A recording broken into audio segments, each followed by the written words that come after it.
আমরা উঠছি।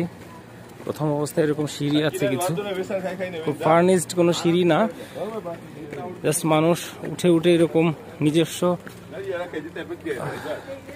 ভাবে এরকম তারা করে রেখেছে কিছু অমসৃণ সিঁড়ি। আর সরকারিভাবে এখানে কোনো সিঁড়ি বা কোনো কিছু করা হয়নি, অনেক এঁকে বেঁকে আস্তে আস্তে করে সেখানে উঠতে হয়। আমরা দেখেছি যে দুপুরবেলা রোদের তীব্রতা যখন অনেক বেশি তখনও মানুষ উঠে, তো আমরা রোদ ওঠার আগেই চলে এসেছি ফজরের নামাজ পড়ার পর, যাতে করে উঠা যায়। এখানে ক্যামেরায় কতটুকু বোঝা যাচ্ছে জানি না, অনেক বেশি উঁচু, অনেক বেশি উঁচু। একদম উপরে মানুষ যে উঠছে, আমরা নিচ থেকে সেগুলো পিঁপড়ার মতো, বোঝা যাচ্ছে না যে এগুলো মানুষ। অনেকক্ষণ পরে বোঝা যাচ্ছে যে এখানে কোনো মানুষ উঠছে। এখানে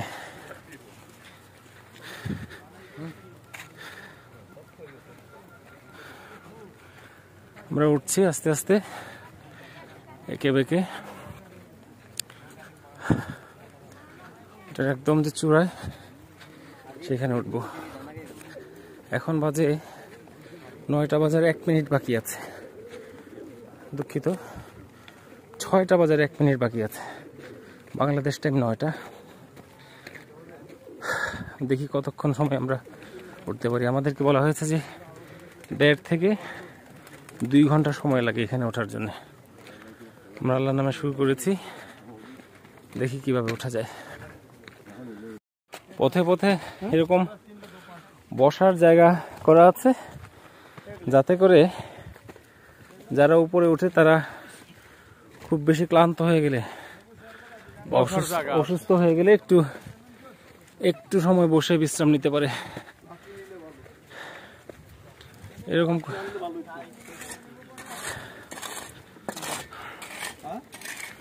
রাস্তাগুলো এরকম এখন মোটামুটি প্রশস্ত। এই যে এরকম পাথরে উঁচু নিচু, তারপরে হেঁটে যাওয়া যায়, হেঁটে যাওয়া যাচ্ছে এরকম। আল্লাহ কেমনে উঠছে এটা দেখে খুবই আশ্চর্য মনে হয় যে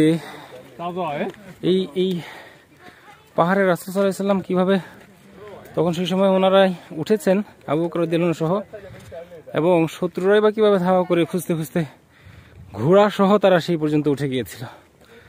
এটা সত্যি আশ্চর্যের বিষয়, তবে আল্লাহ পাকের ইচ্ছা। এবং শেষ পর্যন্ত শত্রুরা এখানে এসে যখন ওই গুহার মুখে কবুতরের ডিম এবং মাকড়সার জাল দেখতে পায়, তারা ভিতরে কেউ নেই বলে চলে যায়। এবং সেই সম্পর্কে কোরআনুল কারীমে বর্ণনা আছে। আবু বকর রাদিয়াল্লাহু আনহু বলেছিলেন যে আমরা তো মাত্র 2 জন। তখন রাসূল সাল্লাল্লাহু আলাইহি ওয়াসাল্লাম বলেছিলেন যে ইন্নাল্লাহা মা'ানা, আল্লাহ আমাদের সাথে আছেন। সেই অবিচল চিত্ত প্রকাশ করেছিলেন সেই দিন। আমরা ইতিমধ্যে বেশ অনেকটা, হয়তো 500 ফিটের মতো উঠে গিয়েছি।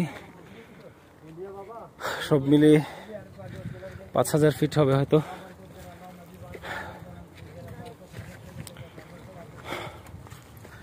আমরা আস্তে আস্তে উঠে উঠে আর দেখাবো ইনশাল্লাহ। রাস্তাগুলো একেবারেই মসৃণ না, একবার এরকম পাথর পাথর পাথর পাথর। তাও যতটুকু আছে, রাসূল সাল্লাল্লাহু আলাইহি ওয়াসাল্লাম যখন এসেছিলেন তখন এরকমও ছিল না। এখন এটা উঠার পথে পাকিস্তানি কিছু লোকজন এটাকে ভলেন্টিয়ার করে করে তাও এটাকে, রাস্তাটাকে মোটামুটি যতটুকু হাঁটার উপযোগী করা যায় এতটুকু করা যাচ্ছে, কিন্তু এর আগে এরকমও ছিল না। আমরা এখনো মনে হয় 4 ভাগের 1 ভাগ উঠতে পেরেছি। আমাদের সাথে যারা আসছেন একই সাথে একই কাফেলায়, তাদের অনেকে এর মধ্যে বশ্যতা স্বীকার করে তারা থেকে যাচ্ছেন। বুঝতে পারছেন যে এত উপরে ওঠা সম্ভব না, অনেকে থেকে যাচ্ছেন। যাদের মনে হচ্ছে যে উঠতে পারবো চেষ্টা করে দেখি। তারা এখনো উঠছেন। আমরা একদম ওই যে চূড়াটা, এই চূড়ায় গিয়ে পৌঁছবো ইনশাল্লাহ। অনেকটা কাছাকাছি চলে আসছি, আর হয়তো 1000-1500 ফিটের মতন বোধহয় আছে।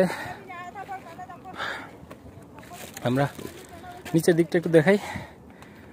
অনেক নিচে, অনেক নিচে, একদম নিচে যে মানুষগুলো আছে সেগুলো দেখা যাচ্ছে না, এখানে বোঝা যাচ্ছে না ভিডিওতে। এত ছোট, পেপার মতো বোঝা যাচ্ছে না, অনেক খাড়া। ফাইনালি আমরা আসছি। এই হচ্ছে পাহাড়ের চূড়া, জাবালে আসর। এই যে গর্তের গুহাটা, এখানে ভিতরে মোটামুটি 2-4 জন মানুষ গিয়ে বসে থাকতে পারবে, এরকম জায়গা আছে। 2-3 জন মানুষ এখানে বসে থাকতে পারবে, এরকম এরকম জায়গা আছে। আর একটু ভিতর থেকে দেখাচ্ছি।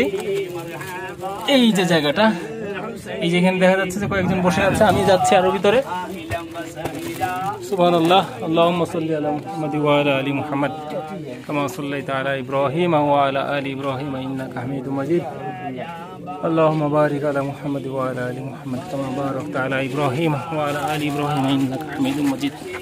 এখানে একটা ছাতার মতো পাথরের ভিতরে 4-5 জন মানুষ বসে থাকতে পারবে এরকম। আর এই যে গর্তের মুখটা ছিল, এই মুখের মধ্যেই কবুতরের ডিম পাড়া এবং মাকড়সার জালের দিয়ে এটা বন্ধ করা ছিল, যার কারণে কাফেররা এটার কাছে চলে আসার পরও তারা ভিতরে ঢুকে নাই। অনেকে এখানে দুরূদ শরীফ পড়ছেন, পাকিস্তানি ভাইয়েরা দুরূদ শরীফ পড়ছেন আমি উপর থেকে দেখাচ্ছি নিচটা কেমন দেখা যায়। একবারে পিঁপড়ার মতো। আপনার গাড়িগুলো দেখলে বুঝতে পারবেন, মানুষ বোঝা যাচ্ছে না, গাড়িগুলো একটু বোঝা যাচ্ছে যে কত উপরে আমরা। এই যে ক্লক টাওয়ার অনেক দূরে, যদিও অনেক উপর থেকে দেখা যাওয়ার কারণে মনে হচ্ছে খুবই কাছে। এই ছিল আমাদের গারে সৌরের ভ্রমণ। আল্লাহ রাব্বুল আলামিন আমাদের গুনাহ মাফ করুক, রাসূল সাল্লাল্লাহু আলাইহি সাল্লামের প্রতিটি আদেশ মানার, প্রতিটি নিষেধ মানার তৌফিক আমাদেরকে দান করুক। আল্লাহুম্মা আমিন।